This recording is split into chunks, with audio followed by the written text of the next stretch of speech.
टीका लगाए हुए थे, पैंट शर्ट में थे, ब्राह्मण होगा ठाकुर। पता नहीं हम ही को सफर में क्यों ऐसे लोग मिल जाते। यहीं से खड़गपुर से हावड़ा से मैं बैठा टाटा जमशेदपुर जाने के लिए। ट्रेन में एसी के डब्बे में हम बैठे, सीट नंबर 4 पे हम बैठे, तो उनकी सीट नंबर 5 और 6।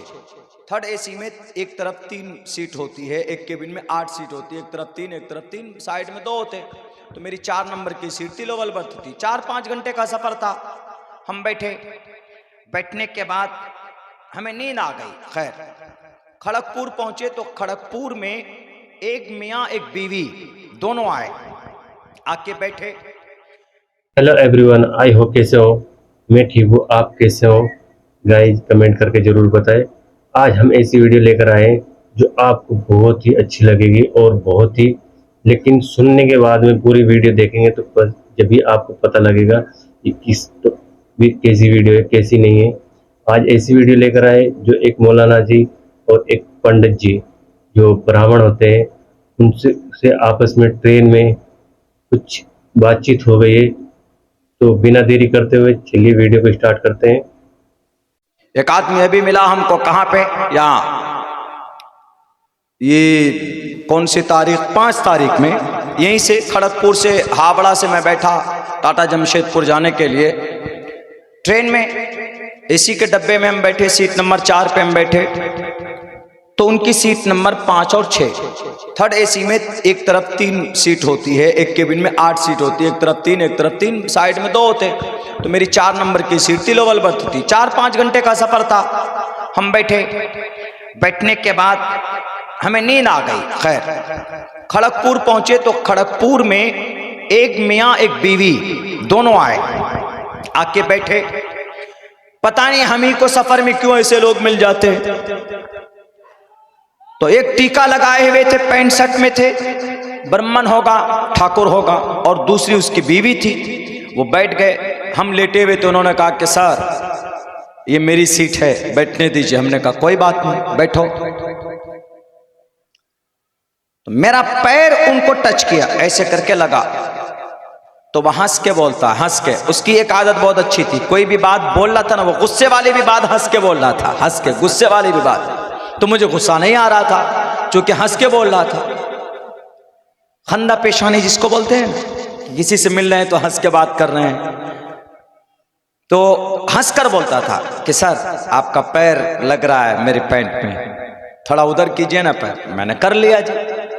मैं थोड़ा तिरछा होके बैठा था तो सही होके बैठ गया। चलो शायद दिक्कत होगी इनको, कुछ लोग होते सफर अफर में अगर थोड़ा बदन टच करे ना, सर थोड़ा इधर होके बैठिए ना, ऐसे लोग बहुत होते हैं, छुआछूत वाले जो होते हैं, छुआछूत। तो उसके बाद 5-10 मिनट के बाद मेरा पैर, मेरी जूती उसके बैग को टच किया, बैग को, जो बैग नीचे रखा हुआ था उनका। तो बोला सर आपकी जूती मेरे बैग को टच कर रहा है। तो मुझे बहुत ज्यादा गुस्सा आया। मैंने कहा ऐसा है, अगर आपको इतना ही टचिंग प्रॉब्लम है, अब बार बार बोल रहे हैं कि आपका पैर लग रहा है, आपका जूता लग रहा है, तो आप ऐसा कीजिए ना, एक पूरा डब्बा ही बुक कर लेते आप, पूरा कोच, पूरा डब्बा बुक कर लेते, अकेले खूब टांग फैला के जाते आप भूखे मर जाते तो कोई देखने भी नहीं आता आपको। हमने कहा ट्रेन में ऐसा चलता है। तो खैर बोला नहीं थोड़ी सी एडजस्ट कर लीजिए ना। हमने कहा ठीक है एडजस्ट कर लेते हैं जी। फिर भी ठीक होके बैठ गए जी। चलो आधे घंटे के बाद फिर वही, सर ये बैग आपका थोड़ा इधर है, इधर कर लीजिए। पता नहीं क्या प्रॉब्लम थी उनको। मैं इसी हैयत में था, अपनी टोपी दाढ़ी में ही रहते हैं, ब्लेजर वगैरह पहन के हम सफर में रहते हैं, शेरवानी तो पहनते नहीं। तो उन्होंने, मैं समझ गया, मैंने कहा थोड़ा इलाज करना जरूरी है इसका। पूरे 1-1.5 घंटा हो गया, परेशान हो गया मैं उससे। हमने कहा कि अब कोई बात नहीं। अच्छा वहां और जो सामने जो 2 लड़के थे वो स्टूडेंट थे, उनको भी प्रॉब्लम हो रही थी, उन दोनों लड़कों की। ये कौन आदमी आके बैठ गया जो बार बार बोल रहा है यहां टच हो रहा है, वहां लग रहा है, वहां लग रहा है। हमने कहा कि ये मर्द है क्या औरत है? टचिंग प्रॉब्लम तो औरत को बोलती, डोंट टच मी। औरत को टच नहीं कर सकता कोई जेंट्स, गैर महरम। तो ये उसकी बीवी भी बैठी हुई है साथ में। तो मैंने कहा कि इसका इलाज करना जरूरी है। मैंने उनको कहा, मैं समझता हूं सर, पता आपको क्या प्रॉब्लम है? आप शायद ब्राह्मण हैं। बोला हाँ मैं ब्राह्मण हूं बिल्कुल। हमने कहा तो ठीक है, ब्राह्मण है तो आपको ऐसा लग रहा है कि मैं शूद्र हूं, मैं मलेच्छ हूं। मलेच्छ भाषा कीर्ता तैन वैद वाक्य प्राण मुखा। तो उन्होंने, हमने कहा कि मैं मलेच्छ लग रहा हूं। मलेच्छ मतलब नापाक के भी आते हैं, मलेच्छ मतलब सबसे पुराना आदमी के भी आते हैं मलीच। मैंने कहा कि मैं मलीच लग रहा हूं ना आपको, नापाक लग रहा हूं इसीलिए, क्योंकि दाढ़ी है, टोपी है, मौलाना साहब दिख रहा हूं, और फिर आप ब्राह्मण हुए। ब्राह्मण ब्राह्मण कहा तमण, बड़े ब्राह्मण है। तो हमने कहा, वो हंसने लगे, बोले नहीं नहीं ऐसी कोई प्रॉब्लम नहीं है, लेकिन फिर भी अलग अलग रहना चाहिए आदमी को। हमने कहा कि नहीं मैं जानता हूं, ये आप नहीं बोल रहे हैं, आपके अंदर जो नफरत भरा गया है ना वो बोल रहा है। तो उन्होंने कहा कि नहीं मौलाना ऐसा कुछ नहीं, आप जो समझ रहे हैं। मैंने कहा इसका भी इलाज किया, इस नफरत का इलाज वेद व्यास जी ने 7872 साल पहले किया। उठाओ, पुराण के अंदर कहा गया, शूद्रो ब्राह्मण तामिति ब्राह्मण चैति शूद्रताम क्षेत्रियो याति वितरत्वम विघाद्वीच्यम तथे चचा सेक एवात्रपति परजानाम कथम पुनर्जाति कीर्ता पर भेदा। मैंने पूरा मंत्र पढ़ा उसके सामने, तो पता है वो ऐसे बैठा था, ऐसे मुझे देखा, ऐसे 30 सेकंड के लिए उसका गला टेढ़ा हो गया। वो सोचने लगा भाई ये मौलाना क्या बम फोड़ दिया है। हमने कहा कि पता है इसका मतलब क्या, इसका अर्थ क्या है? बोला नहीं मालूम तो नहीं है। हमने कहा इसका मतलब है शूद्रो ब्राह्मण तामिति। हमने कहा शूद्र किसको? बोला मलेच्छ, नापाक। हमने कहा नापाक ये कॉन्सेप्ट है ना, गलत तर्जमा कर रहे हो आप। हमने कहा कि हिंदू नालंदा विशाल शब्द सागर जो डिक्शनरी है उसके अंदर पंडित केवल आनंद जोशी लिखता है कि बरा शूद्रो ब्राह्मण तामिति। ईश्वर किसी को नापाक नहीं पैदा करता, अल्लाह किसी को नापाक नहीं बनाता, लेकिन हाँ ऊंची नीची बिरादरी में जरूर पैदा करता है। जैसे बंगाल में तो पता नहीं, हमारे उत्तर प्रदेश में जाएंगे तो ज्यादा चलता है, क्या ये चौधरी है, ये सैयद है, ये पठान है, ये रांगड़ है, ये फला है। मैं चौधरी हूं, मैं सैयद, मैं कुरैशी, ज्यादा चलता है वहां पर इस तरह। तो हमने कहा कि ऐसा नहीं है, नापाक कोई नहीं होता, आदमी का अमल छोटा बड़ा होता, नापाक होता है। मिसाल के तौर पर आदमी बड़ा है, गांव में बड़ा नाम है उसका, लेकिन काम 2 नंबर का है, 2 नंबर का काम है, तो अल्लाह उसके बड़े नाम की वजह से छोड़ नहीं देंगे, बल्कि सबसे ज्यादा ठुकाई उसी की होगी कि नाम बड़े दर्शन छोटे। बड़ा नाम काम गंदा 2 नंबर का, बड़ा नाम है सूद खाते हो, इतना बड़ा नाम है शराब पीते हो, इतना बड़ा नाम है अब जिना करते हो, इतना बड़ा नाम है तुम्हारा पूरे समाज में झूठ बोलते हो। अल्लाह को नाम से कोई लेना देना नहीं है, अल्लाह को अमल से लेना देना है, काम से लेना देना है। हमने कहा इसी को मंत्र में कहा गया, शूद्रो ब्राह्मण तामिति ब्राह्मण चैति शूद्रताम क्षेत्रियो याति वितरत्वम विघाद्वीच्यम तथे चचा सैक एवात्र प्रतीक पर जानाम कथम पुनर्जाति कीर्ता पर भेदा। फिर क्या बोलता है मौलाना, आपके कुरान में भी तो है, आपके कुरान में भी तो बिरादरी है, आपके कुरान में जात पात है। हमने कहा कहां बताओ? बोला हमने सुना है कि आपके कुरान में अल्लाह ने अलग अलग कबीले बना दिए हैं, अलग अलग जात बिरादरी बना दिया है। हमने कहा ऐसा नहीं है, अल्लाह ने कुरान करीम के अंदर इंसानों को पैदा करने के बाद यूं कहा, वजअलनाकुम शुऊबन व क़बाइल, हमने तुम्हारे अलग अलग शोबे बनाए, व क़बाइल और अलग अलग कबीले बनाए।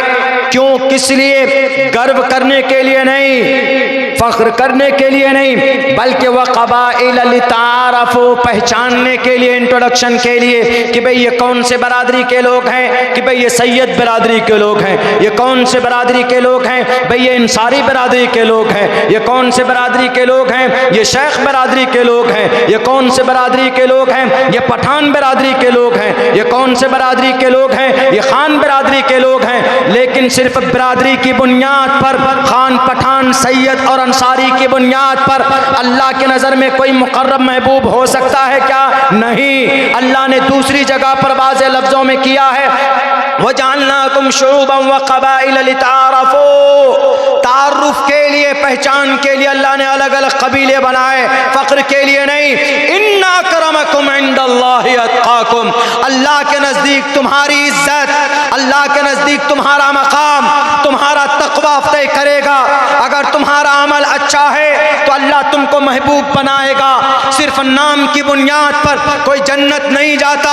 ख्वाजा अबू तालिब कौन थे? अल्लाह के नबी के चचा थे। 42 साल तक जनाब मोहम्मद रसूलुल्लाह के कंधे से कंधा मिलाकर नबी पाक अलैहिस्सलाम की मदद की थी। लेकिन जब मरने का वक्त आता है, मरने का वक्त आता है तो अल्लाह के नबी अलैहिस्सलाम कोशिश करते हैं कि चचा आप एक मरतबा कलिमा पढ़ लीजिए, आपने मेरी मदद की है, आप हर मौके पर मेरे साथ रहे हैं, लेकिन अगर आप एक मरतबा कलिमा पढ़ लोगे तो हम आपको जन्नत में ले जाने के जिम्मेदार है, गारंटी मैं देता हूँ। लेकिन अल्लाह के तरफ से कुरान करीम की आयत नाजिल होती है कि मोहम्मद तुम किसी को हिदायत नहीं दे सकते।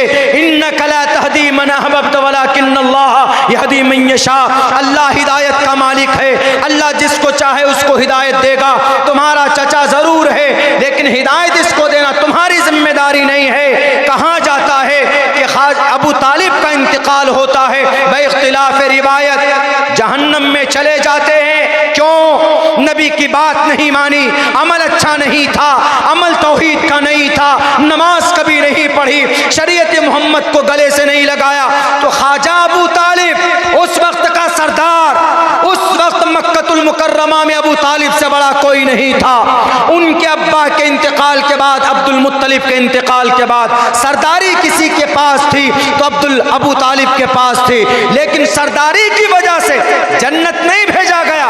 वहीं पर अबू तालिब के ज़माने में नबी पाक अलैहिस्सलातु वस्सलाम का एक साथी का एक सहाबी जो बदसूरत था, शक्ल के एतबार से बदसूरत, सूरत के एतबार से काले कलोटे, नसब के एतबार से कोई बड़ा नसब नहीं, कबीले के एतबार से कोई बड़ा कबीला नहीं था। लेकिन जब नबी की शरीयत पर मर मिटता है, कुरान के बताए हुए वहदानियत पर अपनी जान को कुर्बान करता है, तो बिलाल हबशी चलता है मक्का की गलियों में, इनकी चलने की आहट सुनाई देती है जन्नतुल फिरदौस में। इससे साफ पता चलता है कि अल्लाह के नजर में नाम बड़ा नहीं होता, अल्लाह के नजर में काम बड़ा होता।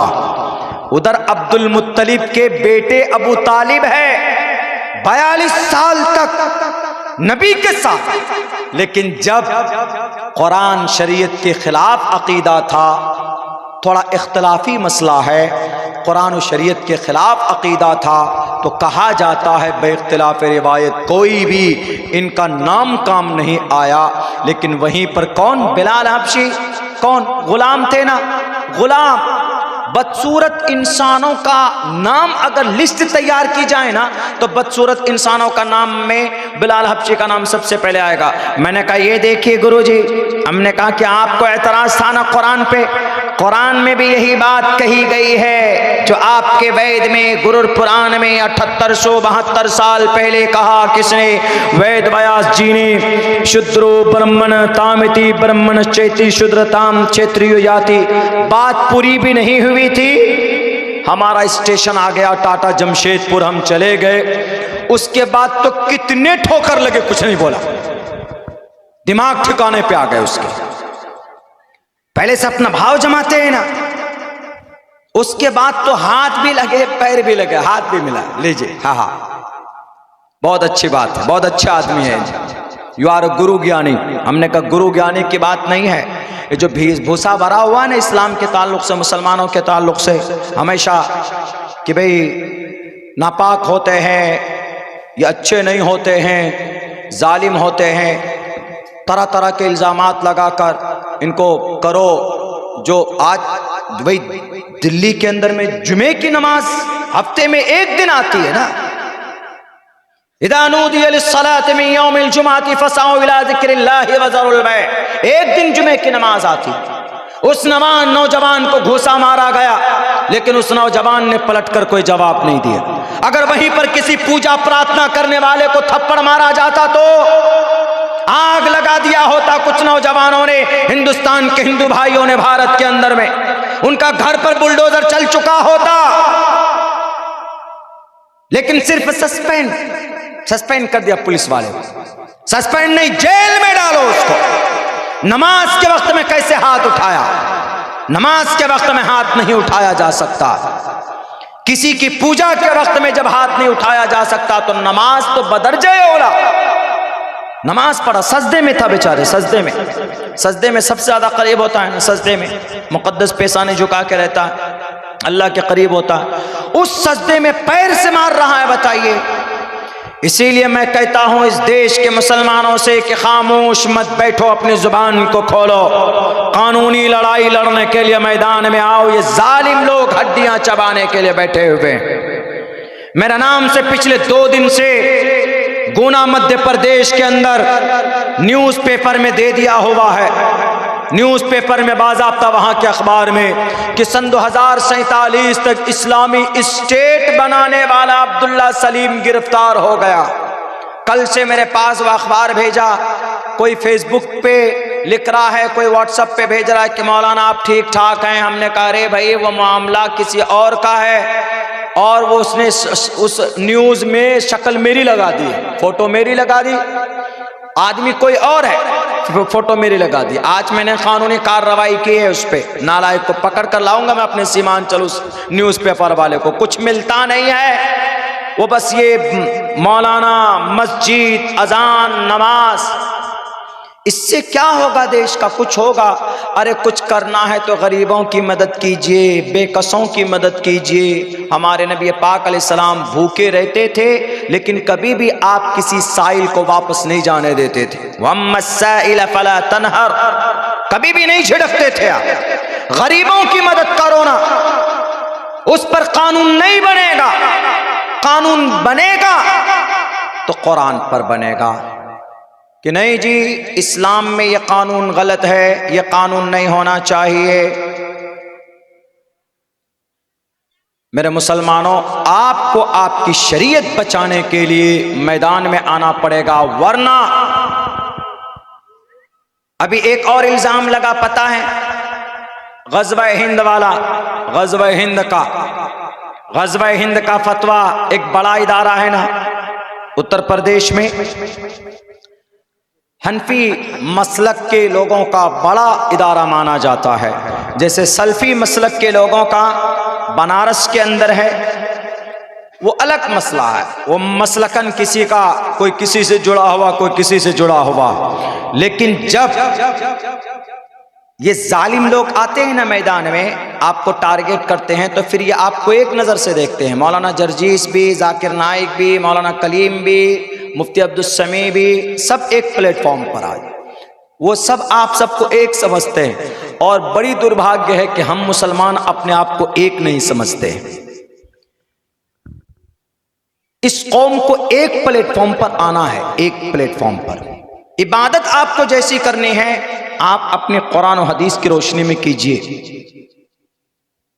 कोई मसला समझ में नहीं आता है तो आप अपने अपने उलमा से समझिए, लेकिन समाजी एतबार से टोटल कलमा पढ़ने वालों को एक प्लेटफॉर्म पर आना होगा। नहीं आएंगे, बिखरे हुए रहेंगे, तो पता है क्या होगा? एक एक करके चुन चुन कर जेल के अंदर डाल दिए जाएंगे, चुन चुन कर, कोई बोलने वाला नहीं होगा। तो उन्होंने क्या कहा? ग़ज़वा हिंद एक हदीस है नसई के अंदर, उसके अंदर में ये बात लिखी हुई है कि अल्लाह के नबी फरमाते हैं कि एक ग़ज़वा होगा हिंदुस्तान में, जंग होगी, लड़ाई होगी। उस जंग में जो भी शरीक होगा और शहीद होगा उसका बहुत बड़ा दर्जा होगा, इतनी बात है और कुछ नहीं है। तो पता है किसी ने दारुल देवबंद में जाकर पूछा, सवाल किया उस हदीस के बारे में, तो उन्होंने बताया कि यह हदीस है नसई में, मुस्नद अहमद में, 2 किताब में है। उसकी सही हदीस है, उसकी सेहत के एतबार से कितनी स्ट्रॉन्ग है तो उलमाए हदीस बताएंगे, लेकिन नसई के अंदर में है, नसई साहिब सित्ता में से आती है। बुखारी है सबसे बड़ी किताब, मुस्लिम शरीफ है, तिरमिजी है, अबू दाऊद है, इब्न माजा है, नसई है, मुस्नद अहमद है, तो उन्हीं में से हदीस है। तो देवबंद में दारुल में किसी ने पूछा कि भाई ये जो हदीस है ग़ज़वा हिंद का शॉर्ट ये समझिए आसान लफ्जों में, जंग, भारत से जंग, ग़ज़वा हिंद, ग़ज़वे मतलब वो जंग जिसमें अल्लाह के नबी बजाते खुद शरीक हुए हों, हिंद का मतलब हिंदुस्तान। तो उन्होंने इसका मतलब क्या लिया, ये एक हैं यति नरसिंहानंद जी, उन्होंने कहा कि इस्लाम में जो हदीस की किताब है उस हदीस की किताब में भारत से जंग करने की तैयारी बताई गई है। अब उन्होंने दारुल देवबंद में नोटिस पे नोटिस कि ये लीजिए, आप ग़ज़वा हिंद की तैयारी कर रहे हैं, आप बच्चों को तैयार कर रहे हैं, आप तलवार सिखा रहे हैं, हमारे किसी भी मदरसे में, चाहे वह दारुल देवबंद हो, चाहे वो जामिया सल्फिया बनारस हो, चाहे वो मुस्लिम अलीगढ़ यूनिवर्सिटी हो, चाहे वो जामिया मिल्लिया हो, चाहे वो कोई भी मदरसा हो, कहीं पर तलवार सिखाई जाती है, कहीं पर बम फोड़ना बनाना सिखाया जाता है, कहीं पर भी नहीं। बल्कि मदरसों में किसकी तालीम होती, मदरसों में कुरान की तालीम होती, मदरसों में हदीस की तालीम होती है। जहां पर भी हमारे मकातिब चलते वह कुरान कैसे पढ़ना है बच्चों को सिखाया जाता है, बिस्मिल्लाहिर्रहमानिर्रहीम कैसे पढ़ेंगे बच्चों को यह बताया जाता है। हमारे मदरसों में जंग की ट्रेनिंग नहीं दी जाती। दारुल देवबंद में ग़ज़वा हिंद का आरोप लगाकर उसको तोड़ने की कोशिश की जा रही है। भारत के मुसलमानों को एक प्लेटफॉर्म पर आकर उसका विरोध करना चाहिए, उसकी कानूनी लड़ाई लड़नी चाहिए। इसलिए कि अल्लाह के नबी की हदीस भी है, मन रअा मिनकुम मुनकरन फल्युग़य्यिरहु बियदिही। भारत के संविधान ने कानूनी लड़ाई लड़ने की परमिशन दी है। अगर कल चलकर आपकी मस्जिद को, जिस मस्जिद की तामीर के लिए आप जलसा कर रहे हैं, खुदा न खास्ता जालिम लोग ये आपके बंगाल के अंदर कुर्सी पर बैठ जाएं, इनकी पावर और इनकी ताकत आ जाए और हर मस्जिद की सर्वे कराएं, ये मस्जिद पुरानी मस्जिद, और ये कहे कि यह मस्जिद तो गलत तरीके पर बनाई गई है, हम बुलडोजर से इसको बुलडोज करेंगे। अगर बुलडोजर से ही मस्जिद को, मदरसों को, घर को तोड़ना है तो हाई कोर्ट किस लिए बनाया, सुप्रीम कोर्ट किस लिए बनाया, डिस्ट्रिक्ट जज किस लिए बनाया है। भारत के अंदर इस्लाम से पैगाम हासिल करो। कोई भी आदमी अगर गैर कानूनी तौर पर काम कर रहा है तो उसको कोर्ट कचहरी के अंदर डाला जाए, उसके ऊपर डायरेक्ट बुलडोजर ना चलाया जाए। मेरे भाइयों, जब इस देश को आजाद करना था, जब इस देश में क्रिश्चियनिटीज बढ़ रही थी, अंग्रेज आया था, अपने मजहब की तबलीग कर रहा था, ईसाई मजहब, और उसकी शुरुआत आपके बंगाल हुबली डिस्ट्रिक्ट से शुरू किया था। आपके कलकत्ता में क्रिश्चियनों की एक कॉलेज है, पुष्प कॉलेज उस जमाने में था, एक उन्होंने यूनिवर्सिटी बनाई थी, एक स्कूल बनाया था, वहां पर नौजवानों को भर्ती करते थे, मुस्लिम नौजवानों को, और वो अपने ईसाई मजहब को बढ़ावा देते थे।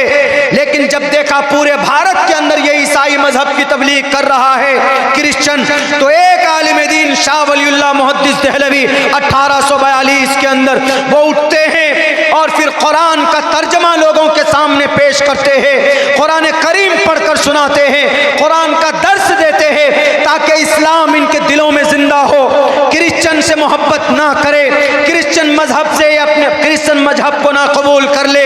मौलाना शाह वलीउल्लाह मुहद्दिस देहलवी, उनका इंतकाल हो जाता, उनके बेटे शाह अब्दुल अजीज मुहद्दिस देहलवी आते, वो तफसीर लिखते हैं, कुरान करीम की तफसीर लिखते हैं, उनका इंतकाल हो जाता है, और उन्होंने इस देश के अंदर धर्म को भी बचाया है।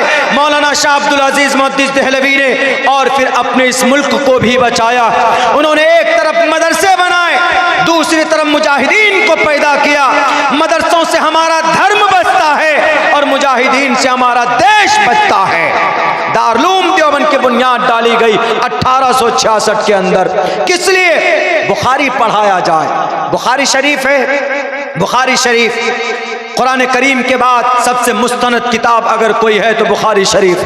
मैंने बुखारी की पहली हदीस इन्नमल अमालु बिन्नियात, ये पहली हदीस है। इन्नमल अमालु बिन्नियात बड़ी हदीस है, छोटा टुकड़ा। मैंने ये हदीस शरीफ 31 सनद के साथ जनाब मोहम्मद रसूलुल्लाह सल्लल्लाहु अलैहि वसल्लम से पढ़ी। मुझे सनद तक याद है, एक एक लफ्ज याद है।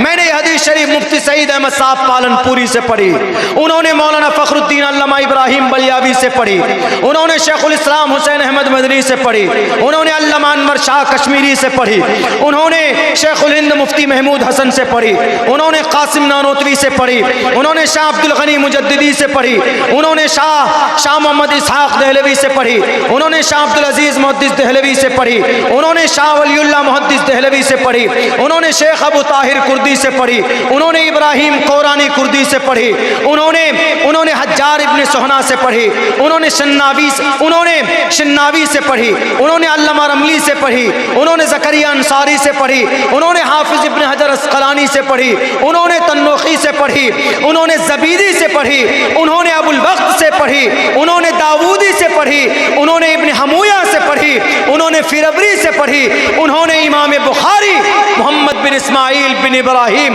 बिन मुगीरा बिन बर्दिस बतल जोफी अल अमानी इमाम बुखारी से पढ़ी। और इमाम बुखारी ने यह हदीस शेख हुमैदी से पढ़ी, शेख हुमैदी ने हदीस सुफियान बिन उयैना से पढ़ी, सुफियान बिन उयैना ने इस हदीस को मोहम्मद यहया बिन सईद अंसारी से पढ़ी, यहया बिन सईद अंसारी ने मोहम्मद बिन इब्राहिम तैमी से पढ़ी, मोहम्मद बिन इब्राहिम तैमी ने सहाबी रसूल हजरत अलकमा बिन वक्कास लैसी रज़ी अल्लाह ताला अन्हु से पढ़ी। हजरत अलकमा फरमाते हैं कि समिअतु उमर इब्न अल-खत्ताब अलल मिंबर यक़ूल क़ाल नबी सल्लल्लाहु अलैहि वसल्लम इन्नमल अमालु बिन्नियात। ये है बुखारी तक हमारी सनद। तो गाइस, ये वीडियो देखकर आपको कैसी लगी कमेंट करके जरूर बताएं। मेरी तरफ से तो उन्होंने पंडित जी को इस तरीके से समझाया कि उसके भी दिमाग में बैठ गई। पंडित जी कैसे परेशान कर रहे थे, वो ब्राह्मण थे और इन्होंने कितने आराम से अपनी सारी बात रखी। गजवा हिंद कहाँ पे है, कैसे कैसे बुलडोजर की तैयारी करती है गवर्नमेंट, भाई पूरा ही चिट्ठा खोल दिया इन्होंने। तो पूरी ही बात अच्छी तरीके से समझाई पूरी वीडियो में। और इनका नाम शायद मौलाना अब्दुल सलीम है, कुछ ऐसे ही है। तो आपको ये वीडियो कैसी लगी कमेंट करके जरूर बताएं। वीडियो पसंद आई तो लाइक शेयर जरूर करें। मिलते हैं नेक्स्ट वीडियो में।